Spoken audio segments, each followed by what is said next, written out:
Hello, chemistry students. Today we're going to be talking about aqueous systems. By the end of this video, you should be able to identify a solute and a solvent and distinguish between dissociation and solvation. Let's start by defining solutions. So, a solution is a homogeneous mixture and it can form in the solid, liquid, or gaseous phase. However, most solutions are liquids. And let's take a closer look at this word homogeneous. That just means that it has the same composition throughout. Now, there are two parts to a solution. There's the solvent, which is the dissolving medium, or it's the part doing the dissolving, and the solute represents the dissolved particles inside the solvent. A common example of a solution would be salt water. So the water would be the solvent, and the solute would be salt. Now, that situation I just described actually has a special name. It's called an aqueous solution. In an aqueous solution, water is the solvent. We are going to be focusing on aqueous solutions for the rest of the semester. And all that means is that we're going to be talking about chemistry that happens inside of water. Okay? So, because we're going to be focusing on aqueous solutions for so much time, let's take a minute and study water a little closer. I'm going to start out by drawing the Lewis structure for water. And I'm going to use red to represent oxygen's 6 valence electrons.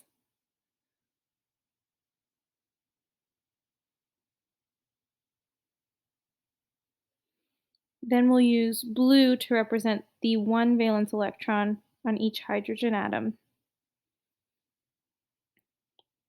Now remember that oxygen has a much higher polarity than hydrogen. So the electrons in this covalent bond are going to be drawn towards oxygen and away from the hydrogen, making a polar bond. And then this molecule has 2 polar bonds.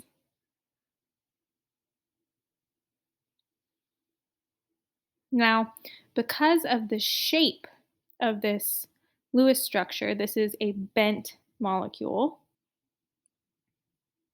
The shape of the Lewis structure actually means that the polar bonds combine and form a polarity across the entire water molecule. So the polar bond actually forms a polar molecule where the oxygen side of the water has a partial negative charge, and then these hydrogens end up with a partial positive charge. Now, when you have millions of these polar molecules in a beaker together, they actually form hydrogen bonds, which you should remember is one of the strongest intermolecular forces that there are. These little black dashes you see in the beaker represent the hydrogen bonds between the water molecules. This forms a large network of hydrogen bonds, and these hydrogen bonds allow water to have unique and important properties such as high surface tension and low vapor pressure. And you'll see they're very important when it comes to dissolving particles. Now, water can dissolve particles in 2 ways. The first way is called dissociation, and it's actually the separation of ions in solution. Here is a very common example of an ionic compound. Remember that this one is sodium chloride, and remember that ionic bonds have formal charges. So all of the sodium atoms will have a positive charge and all of the chlorine atoms will have a negative charge. So you should write down in your notes that dissociation happens with ionic compounds. And then when you place this ionic compound in water, the polarity of the water molecules can actually tear the ionic bonds apart. So if you could zoom in on what's happening, this is actually how the water and salt interaction would look. So if we zoom in here on the beaker, you can see that the partial negatives on these water molecules are actually butting up against the positive sodium ion. And it's the opposite for the chlorine. So the positive side of the water molecule is butting up against the negative chlorine ion. So the polarity of water actually allows it to separate these ions. So this dissociation can be represented by a chemical equation, and the way you write it is like this,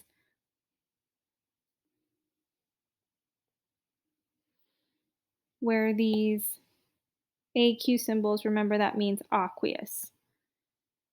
And then you have to double check and make sure that you have the same number of atoms on both sides. This one is easy because everything is one and it's balanced as soon as you write the skeleton equation.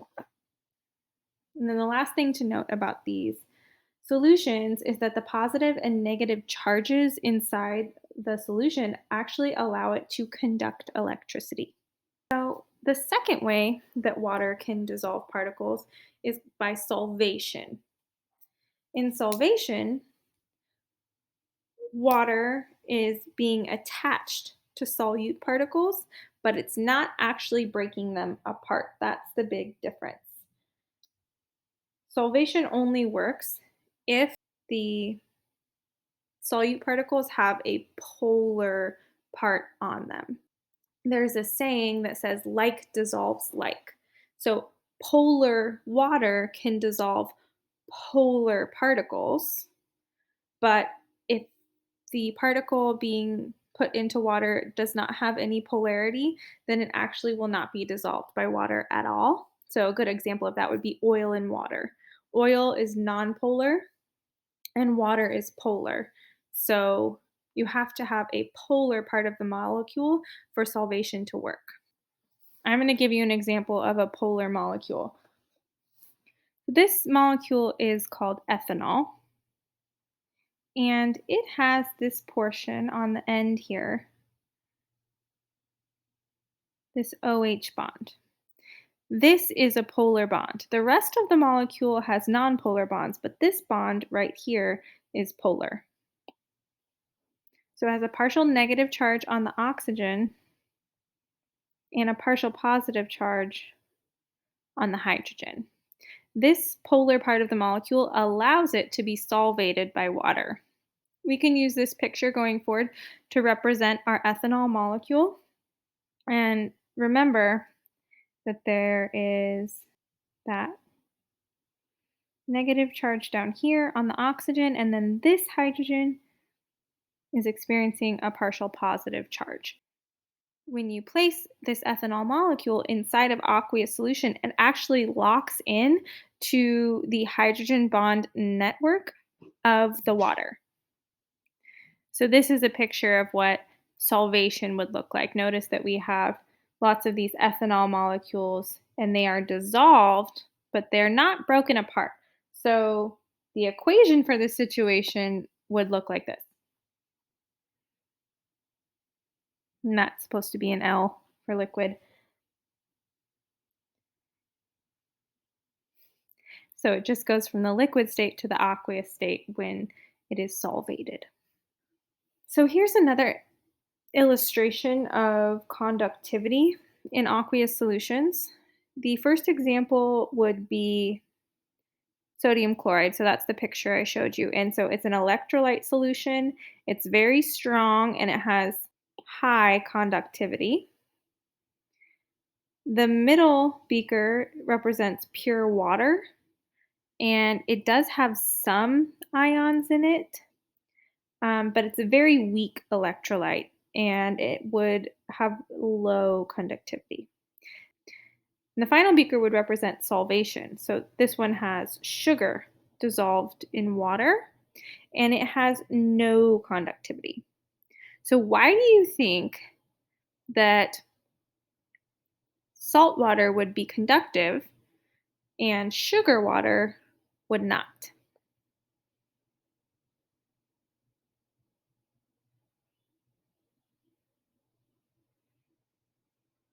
So, the reason for this is because there are no charges inside of the sugar water,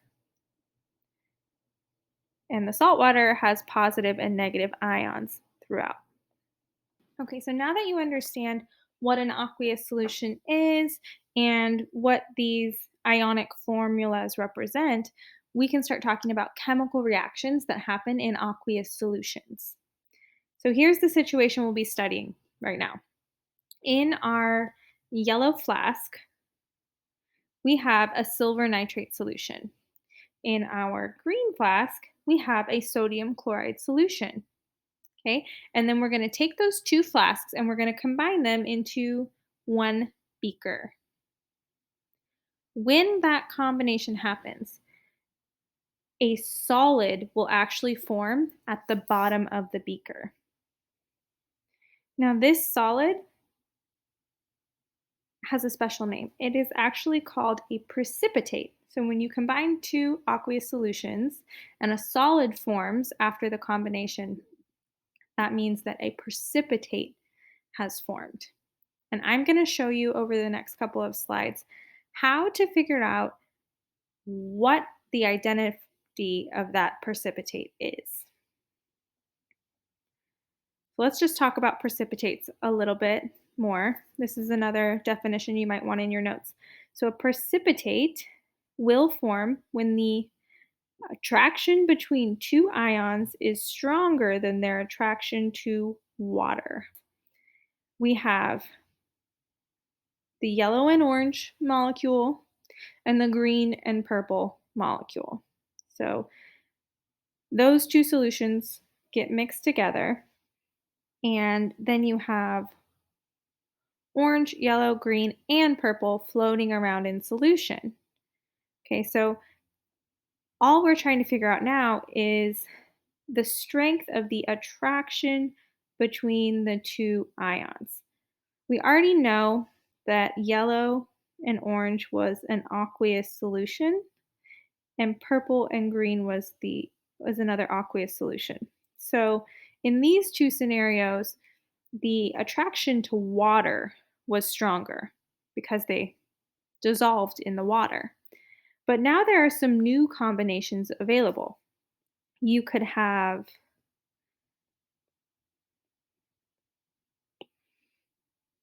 orange pairing up with purple, and you could have yellow pairing up with green.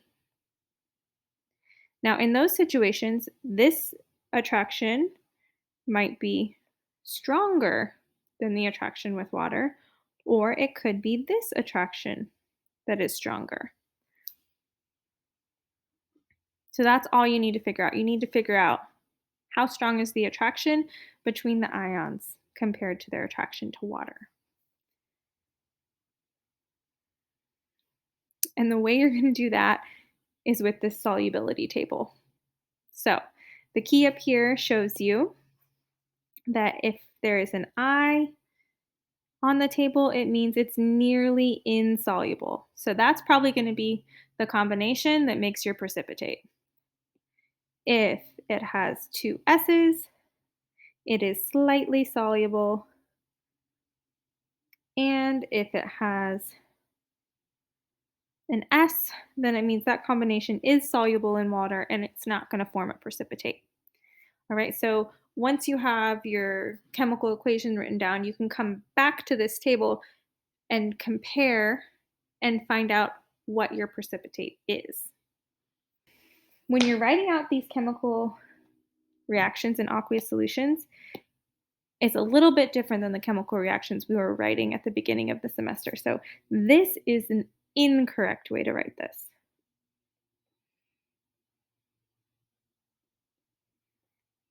This is not right. We want to write out a complete ionic equation. So this is not the type of equation we're writing here.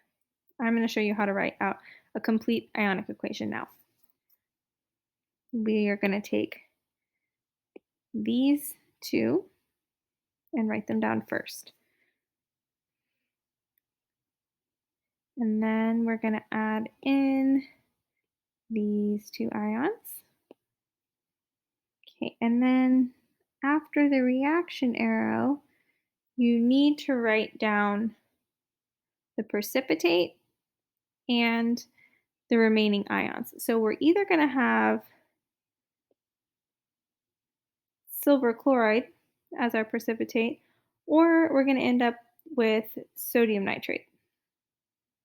And now let's go back to the solubility table and figure out which one of those is soluble and which one of those is insoluble. So silver chloride, here's chloride on this side. And over here we have silver. So when you find where they intersect, that's this box right here, insoluble. So there's our precipitate. And then let's just double check that sodium nitrate is soluble. Here's our nitrate. Here's our sodium. When we look at those two, we get S, soluble. So yep, silver chloride is our precipitate. We can represent that in our formula like this.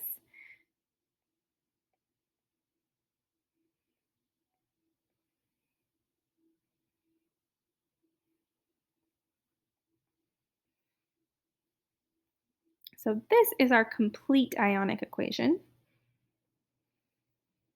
You could also write the net ionic equation. And you do that by just eliminating anything in the complete ionic equation that doesn't change. So you go from NO3 aqueous to NO3 aqueous. So that is the same on both sides of the equation. There's no change there. Same with sodium.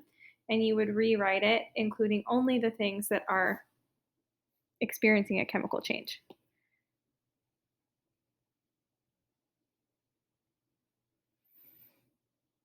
Okay, let's practice. Let's say we have lead nitrate solution, and we're going to combine that with a potassium iodide solution. So first we'll write dissociation equations.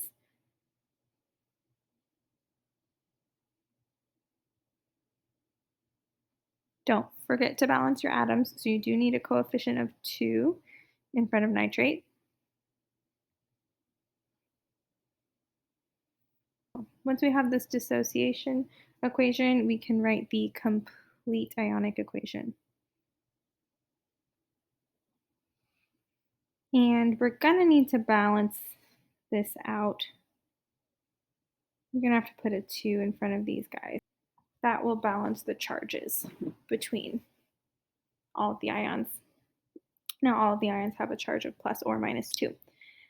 Okay, so now we look at our possible combinations. So we know that lead nitrate is aqueous. We know that potassium iodide is aqueous, but now we have 4 ions floating in our solution. So will lead iodide form a precipitate, or could potassium nitrate maybe form a precipitate? Let's go check. So iodide and lead. That one is slightly soluble. Our other combination is potassium nitrate. So we have nitrate, we have potassium. Now, that combination is soluble. So, if it precipitates forms, it's going to be lead iodide. We'll represent that in our complete ionic equation like this. Pb I2.